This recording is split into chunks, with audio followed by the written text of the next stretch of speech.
Alright, let's just jump right into this. Have you ever noticed that some of the absolute wealthiest people on the planet live lives that look, well, kinda normal? While at the same time, other people who seem to have it all, the cars, the house, the lifestyle, are actually drowning in debt. We're gonna pull back the curtain on the huge, and I mean huge difference between looking rich and actually being rich. So on one hand, you've got a guy like Warren Buffett. We're talking a net worth of over $138 billion, and he still lives in the same house he bought way back in 1958 for about 31 grand. That house today makes up just 0.001% of his wealth. It's basically a rounding error. But then, on the other hand, you have the performer, the person who really looks the part. You know, the $1 million house, the fancy car, all perfectly staged for the gram. The reality though, their net worth is negative. They are completely trapped by the very image they're trying to sell. So you have one person who's completely free and another who's in a prison of their own making. So what's the secret? What's the mindset they have that's so different? Well, that is exactly what we're going to unpack. It really all starts with this powerful trap called the Great Upgrade Illusion. You know the feeling, right?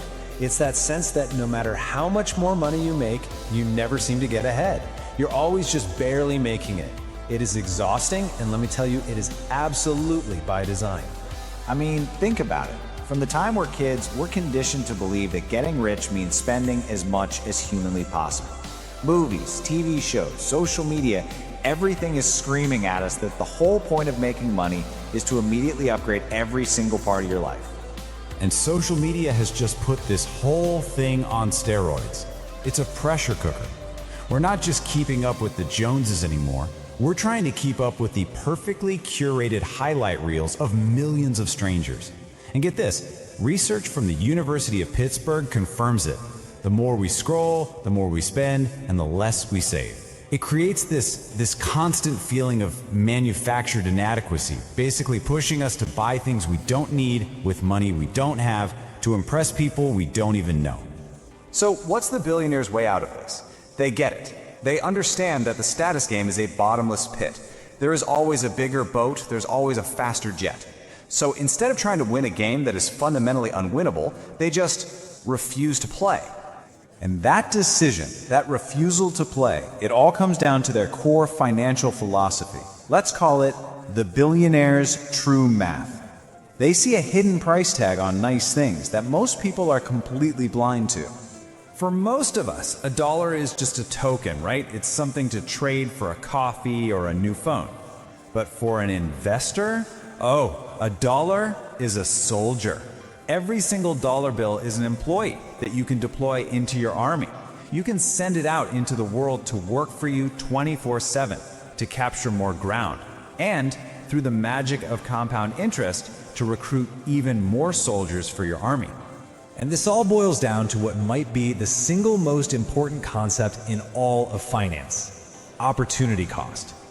See, the true price of that new car isn't the number on the sticker, it's the unseen price. It's the massive fortune you gave up by spending that money today instead of letting it grow for you.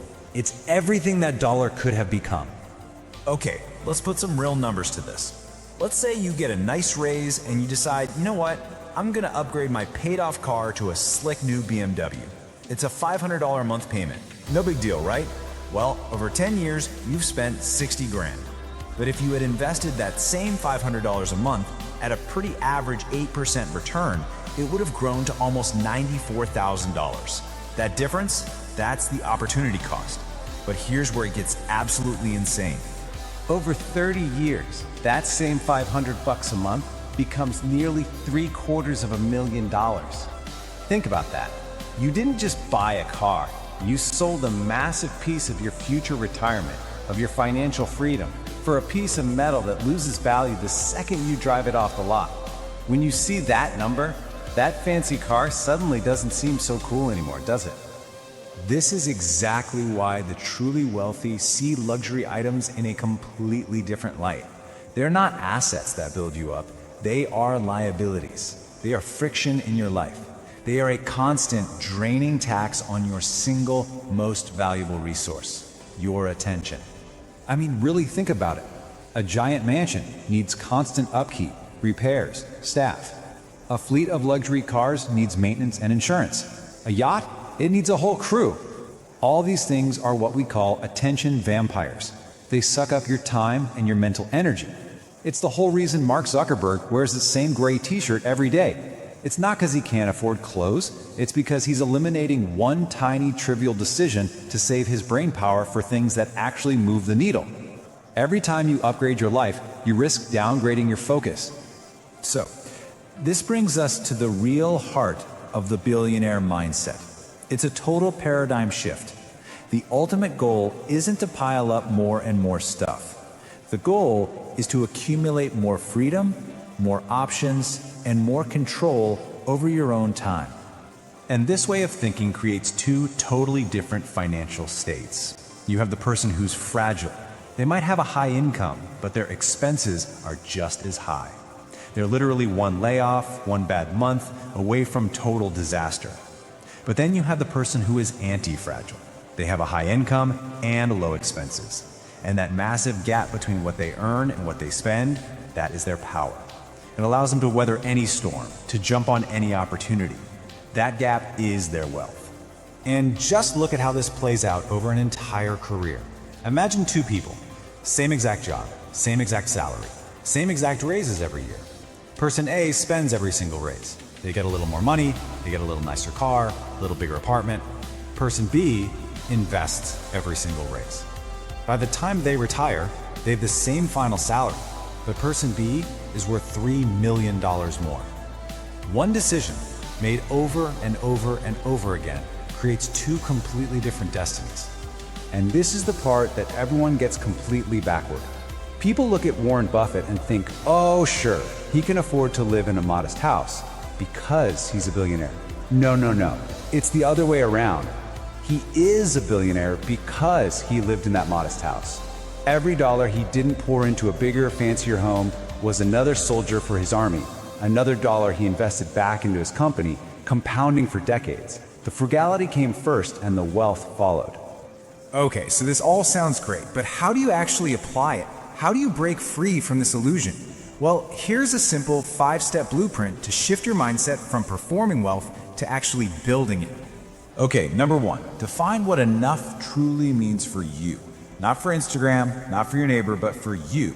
And then hold that line. 2, automate your raises. The second that new money hits your account, have it automatically transferred to your investments before you can even touch it. 3, always calculate the true cost. Before any big purchase, just quickly run the numbers on what it would be worth in 10 or 20 years. 4, audit your ego. Be honest. Are you buying this thing because you need it or because you want people to see you with it? And finally, number 5, curate your inputs.